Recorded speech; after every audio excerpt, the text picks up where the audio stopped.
So, hi, welcome to Vanessa Loves Conversations, where we talk about what really matters, a world in which we can feel deeply connected to self, others, and the planet. And today, Vanessa loves the lovely Lynda Shaw. Thank you so much, Lynda, for being with me today here. It's so good to have you. Oh, bless you. So, we'll just get straight to it because I've known you for about 10 years now, and you impressed me at a conference with a subject that really resonated with me. And as a neuroscientist, what really matters to you, Lynda? What's important? Well, that's such a big question, isn't it?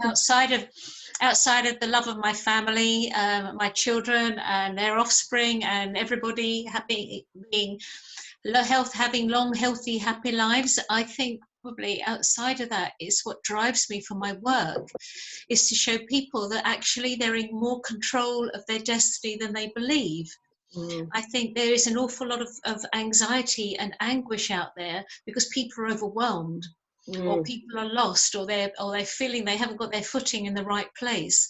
But actually, when we understand a little bit about the brain and what's going on in our own heads, we feel more in control. We're actually in the driving seat of the bus. Yes. And people can jump on board our bus, and yes, we're okay. We're good to go, and we are solid, decent human beings. And I think so. What drives my work is to show people that actually, it's not as hard as people think. Of course, there are times when we can't control our brain, and we shouldn't. When all of a sudden we're in survival mode, well, fight or flight kicks in, and that's when we are not consciously in control of it. But we can take a breath back and step back, and then go, okay, right, I've shot from the hip, now let's work this out here. And then we can get in control, and we can even control our habitual responses and our habitual behaviors and all sorts of things once we understand how the brain works. So that's really what drives me. It's such a fascinating subject, and like I say, one that you totally opened my eyes to 10 years ago. And the key thing from what you just said there was we can change those habitual reactions, and awareness for me has been what's absolutely key. But just because the brain is complicated, it doesn't mean to say that how we live our lives has to be quite so complicated. We almost just leave the brain to do what it does, but a simple understanding of how the brain works and understanding your behavior and the connections that go between brain and body and emotion really is all we need to do, because then the brain just does what it does, but we don't need to understand fully how it works, do we? So what are some of the simple things that you share in your work to help people understand that it doesn't have to be quite so complicated, and that there are ways, and I love the word that you've used prior to us pressing record, is that being a decent human being?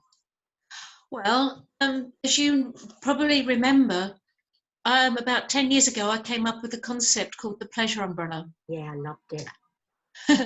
It's about when we put the brain in a pleasurable state, the most effective and efficient we can be. And I've been talking about this not for too long after I came up with the concept, until someone came up to me and they said, Lynda, sounds like a sex toy. And I was like, no, that is so awful. That is not where I'm coming from. So I stopped. Yeah, I can imagine. Panic. I thought, no, that's not me. That's not where I'm coming from at all. So I stopped talking about it. But I do now, Vanessa, because I think people are maybe 10 years on, a little bit, I've got a little bit different in the way that their perspective of things, and maybe they are now would just think of the title of the pleasure umbrella as something that is attention getting. It's like, whoa, what's that about? So I'm running with it. So basically what happens is, this is a simple thing we can all do, and what decent human beings are meant to do is that clearly now we're in the pandemic, and we are 8 weeks in, 9 weeks in, I've lost count, to be honest with you. There's some devastating things that have happened. People are very frightened. They're very stressed. They're stressed about their health, the health of their loved ones. They may have lost someone. They're stressed about work. They're stressed about their finances. They're stressed about business. They're stressed about isolation. They're stressed about missing their children or grandchildren or loved ones. Everything is just stress. And even being isolated is incredibly stressful, hugely stressful.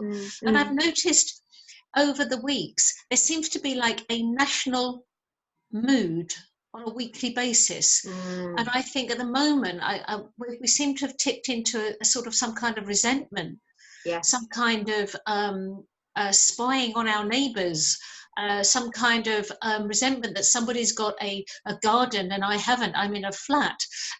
There's this, so there's negative side of human behaviours coming through, which is understandable. It's totally understandable. But the trouble is, because of all of that stress, that means that cortisol, the stress hormone, has been raging around our system in a chronic level. And when cortisol is great in small doses, it keeps us sharp, keeps us on our toes. But if it's in a chronic situation, what it does, it can make us unwell. We get high blood pressure, we can get heart disease, we can even get some cancers. Now, what cortisol does, if the secretions are high for a length of time, it suppresses the feel-good transmitters like serotonin, which is the happy chappy. It's all about mood, sleep, appetite, and emotion. So when cortisol is up there, serotonin is suppressed, which means that we're not eating enough or eating too much. We're not sleeping enough, or we're sleeping too much, or we are moody, we're itchy, we're irritable. And cortisol also suppresses dopamine, which is all about motivation and reward. So we don't want to get up in the morning, we want to put the duvet back over our head and just go, I'm not interested, keep me out of this. All very good mechanisms, but not very helpful. So, but there is another chemical called, it's actually a neurogas, and it's called nitric oxide, and was discovered about 15 years ago. You know this, don't you? Oh, You remember? I'm so passionate about this. It's so simple, really. So nitric oxide is fabulous. The scientists that discovered it got the Nobel Prize on the back of it. Nitric oxide is found in heart disease medicine because it's a vasodilator. One of the good things about nitric oxide is that it's actually a neurogas, so it permeates blood cells really fast, or blood vessels really fast. But what nitric oxide also does, it suppresses cortisol. Brilliant. Stress hormone. So simple. When cortisol is up, simple. Cortisol is up. Nitric oxide is up, cortisol is down. And when cortisol is down, that means serotonin rises, and so does dopamine. So our new best friend is nitric oxide. Brilliant. So how do we get it? We want it, we does, said Gollum. We want nitric oxide. So how we get nitric oxide? Well, actually, you can get it through exercise, you can get it through diet, you can get it several ways, but one of the most amazing ways to get it is through pleasure. Hence the pleasure umbrella. Love it. The best way of big pleasure, you can have a glass of wine with a girlie mate around the kitchen table or remotely, or you can watch the sunset or the rain falling out of the window, all those things. But one of the best ways of stimulating pleasure is through kindness, generosity, and altruism. Brilliant. So we are, being the decent human beings we know we are, does all this in the brain. I mean, how cool is that? Now, don't get me wrong, neurotransmitters and all the chemicals, they do this, they go up and down, up and down, up and down, they're not sustained. But if we just actually don't have to be complicated, just thoughtful of someone else. If, for instance, you've got somebody you're worried about, text them. Text them. If you're a teenager, then that's probably the best thing you can do to another teenager, is to actually say, do you know what? Last week, I saw you walking down the street, and I thought the dress you were wearing or the shoes you were wearing or something, you look fabulous. I just thought I'd say. Love it. Brilliant. It doesn't have to be complicated, but that text can make a difference to someone so big, so big that we will never know.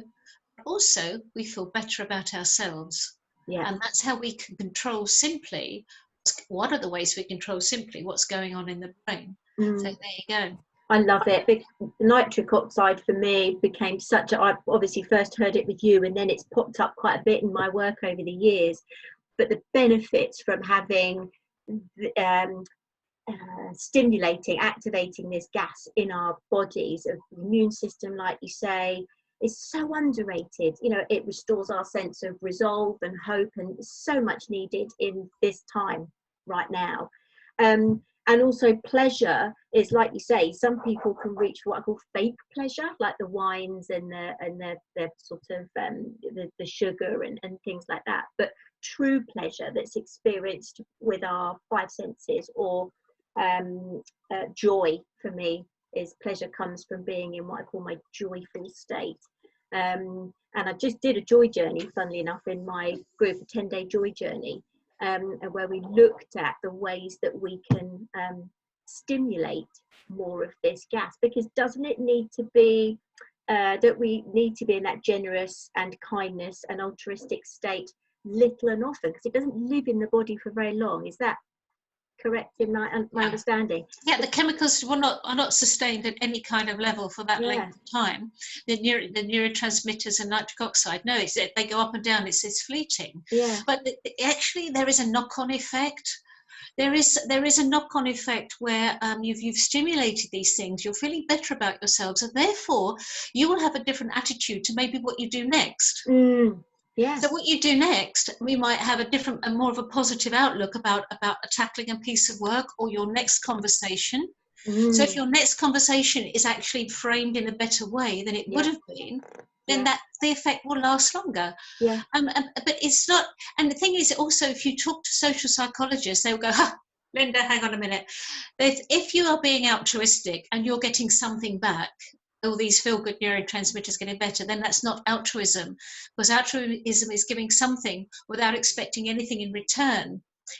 Do you know my answer to that, Vanessa? I actually don't care. Yeah, I was just about to say, don't care. You don't do things to get it back in return, but naturally you are going to get it back in return. It's something. It's interesting. I had a conversation with my girlfriend a couple of years ago about this, and she said, "Why is it, Vanessa, that every time I see you, I always feel really good?"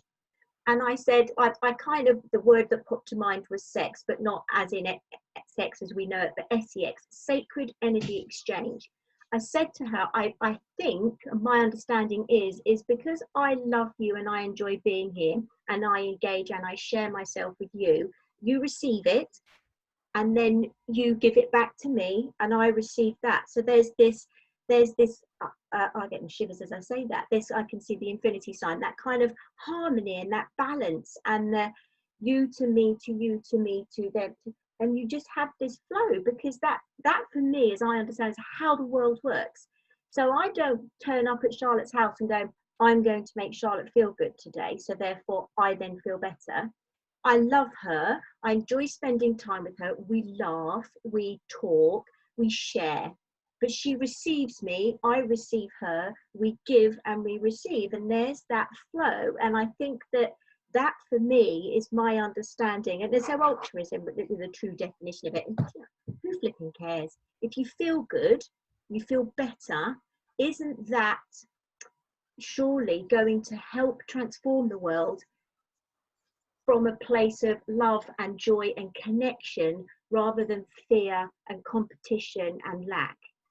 So regardless of whether you actually do it to get anything back in return, that's the only way we're going to tip the balance in this world, surely.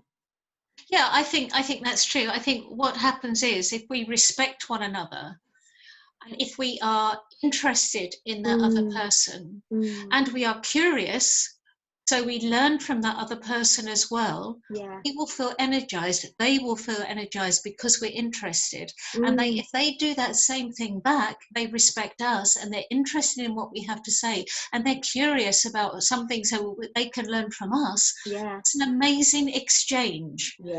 And it's an exchange that you both leave that particular meeting feeling so much better. Because that is actually delicious. It's when somebody only wanted to talk at you and isn't interested in anything you have to say, is not curious to think that I might learn from this person or whatever. Because let's face it, it's never one way. A relationship, it's always two way. But if somebody is only taking and absorbing and not actually returning that, all those lovely things of being curious and interested in you, then actually you come away feeling horrid. drained in a bit. Yeah, exactly. Just like a plant in the ground. You know, the soil has got to have its nutrients and its water and its light or whatever it is for it to be able to serve what's there. Yeah, but you could frame it a different way as well. For instance, if it was part of your work to maybe help people who need help, then I would not expect somebody to be curious in me or be interested in me or respectful of my. Well, I would like respect. I have to say. I think that's common decency. Yeah. But if I'm there in my work capacity, I am there for them. Yes. So I will just help them, and Yes. I will get out of a sticky situation or whatever, or accept change or embrace change for the better, which is the core of my work. So that's different. I wouldn't expect that. But if you're with a friend and they are, me, it's not like being a true friend. If they are not going to be able to listen to you with empathy and compassion and love, and likewise, you know, if it's two-way, it's utterly delicious when we get it right. I love that word, delicious, and I think it is. Yeah, that really resonates with me, and I think also as well when you talk about the sort of kindness, the generosity, and that delicious feeling. Do you think people struggle with that delicious feeling because they're so used to feeling, you know, the serotonin, oxytocin, and all these wonderful hormones that do make us feel better, that we're stronger, more receptive, more open? Do you think we're so used to living on the other side in the stress response where cortisol is so much higher that people have defined themselves as that's who I am, so that when they do start to flood their systems with all these beautiful hormones that, you know, and I look up because I feel stress is just narrow-minded this way, and the opposite of that is open-minded and possibilities and limitless, that people are not familiar with feeling that as often as they are stressed. So therefore, if it feels unfamiliar, then it can't be right, or I don't actually know how to be in that place. Yeah, I mean, well, first of all, let's make it very clear that all emotions are valuable. Yeah. Everything. If you're sad, if you're angry, if you're jealous, if you're guilty, if you're feeling all of those emotions that we're going, oh my gosh, I shouldn't be doing that, shouldn't be doing that. Yes, you should. Yeah. It's called being a human being. But the point is, with an emotion, it's fleeting.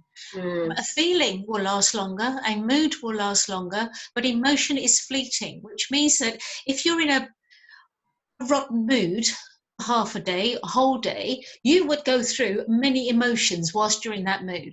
Yeah. Because your emotions will be responding to all sorts of things. So that's fine. What is not so fine is when we are feeling a negative emotion. I say negative, but it gives you an idea. What are the emotions that are not as favourable or as that we would like? If we're feeling it, it's fine. Just feel it and then let it go. Yeah.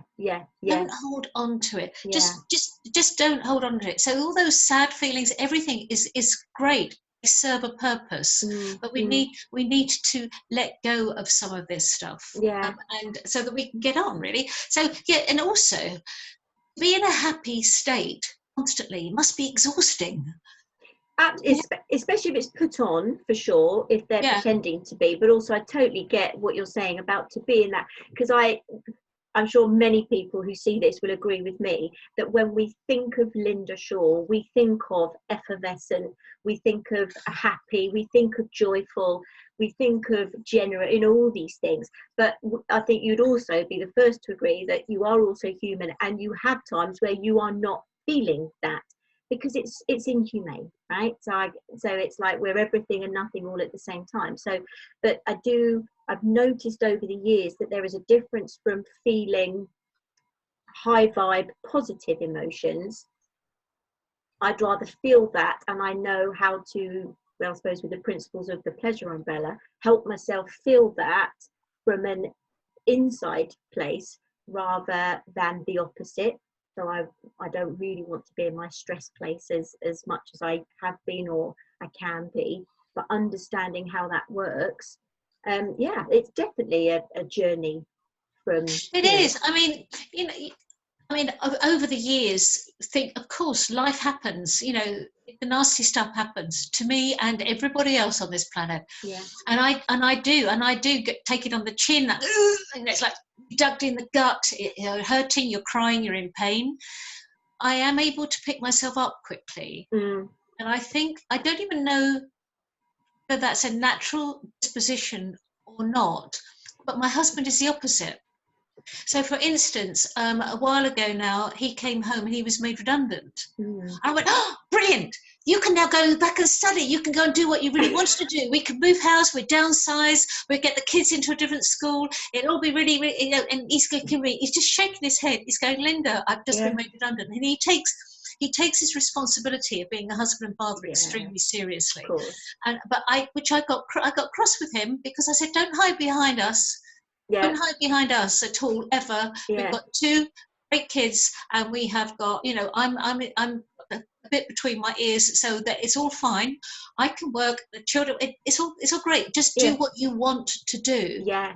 He couldn't do it. He hid behind his responsibility in inverted commas, which I'm grateful for at the same time. Yeah. Because it means that he's been a magnificent husband and father to, and you know, and that's all great. But nevertheless, can you see how, for me, picking myself up quickly when anything goes wrong is really important. Because my husband stays down there a bit too long. And when somebody is down, very down, it's too long, as I say, I think they find it difficult to get back out. Yeah. If you allow yourself to get deeper and deeper into a dark place, I'm not talking about clinical depression because that's something very different. Yeah. So where you're really quite low, I think sometimes it's hard to see the light at the end of the tunnel. I'm trying to reframe it and try to think positively, and being married to me is your veritable nightmare. You know, the other, God's sake, woman, get back in your box.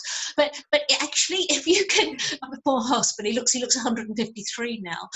But if you can actually just get yourself out of the way, just think of somebody else. Yes. Start put your own problems in perspective, even if it's just for a little moment, for respite. Yeah, do you know what? I love that. And it's interesting. There's a couple of things with what you just said there.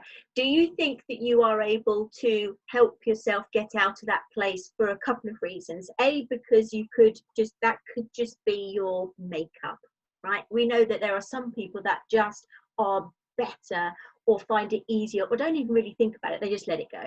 And there are other people like myself who have perhaps learned how to do that because I don't want to live in that place. So I love what you say about, you know, the emotions. They are literally energy, emotion, as I understood it from the work I've done and studying this subject. But once I understand that it is just something that passes through me, I can let go of it. So awareness obviously is key, isn't it? So that you can know how to get yourself in that state. But it does take practice, because if people are used to being in that place, it's like retraining yourself to run a different race. Yeah, I mean, it does take practice. And as I say, I'm going to use my husband again as an example. His name's David, poor man, he doesn't even know I'm talking wonderful. about him. No, he's such a beautiful man. He is a beautiful man. But I'll give an instance. You know, when things happen that are not so good, I react, as you can see, clearly. I go down and then I bring myself up and then I have to get practical. I have to be useful, and then I can cope. Yeah. David is different. He can't pick himself up as quickly. Now, recently, we've got trees down the side of our house, and there was ivy smothered the whole tree trunk right up, about 5 or 6 trees, absolutely smothered. And I think it's ivy, I might not even be ivy, but this stuff that's actually, it's like a parasite, it strangles the tree. They're killing the tree, this plant's killing the tree. So David, his wisdom, he is not spiritual in any way whatsoever or anything at all, okay? He decided he was going to clear this foliage off the trees. So he's got this scaffolding, and I hate him being up scaffolding, and he's like, I'm not looking. After about 2 days of doing this, because it was a long job, very long job, he actually said to me, he said, do you know, I feel as if those trees are grateful. I went, what? Brilliant. you talking about? He said, I actually do. He said, it's like I'm helping them breathe again. Wow. Well, that's effectively what a parasite is. It feeds off something else, doesn't it? Yeah. So for him, he discovered a way of doing something for someone else or something else. Yeah. Made him feel better. Did the same with the neurochemicals in his brain. Not doing it with my approach. His way. Love that. And then was able to be aware of that and then share it with you because he understood that that's what it was. I wonder if that's sometimes where, I don't know if you find the same, I know that I do, is that a lot of people, their frustration, when I have conversations with them, their frustration is because they don't actually understand or feel what's going on in them, so therefore they can't articulate it. It's not that they don't necessarily want to not talk about stuff or not share what they're feeling or what's going on for them, but they don't know what they're feeling because we're just so conditioned to not feel, aren't we? We're so just conditioned to come and join everybody else. Here's the herd, you know, the stress and the fear-based, you know, normality. Join in, come on. And therefore we're not taught to try, and this is something I say a lot, we're not taught to, at school, like we are geography, maths, English, etc., to listen to self. We're not taught what that connection is. And this is why I just love the work that you do. And I loved doing your neuroscience course as well. Because once we understand what the brain does, the effect it has on the body, and I'm tingling as I say that, just because it is complicated, that's where we love and trust people like you, Lynda, because you get the complicated stuff and then you share it with us in an uncomplicated way. And that's it. Like, it's like mobile phones, right? There's somebody created this, but I don't need to know how my message got to you to organize this chat. I just trust that it does. So that's why I think good on you.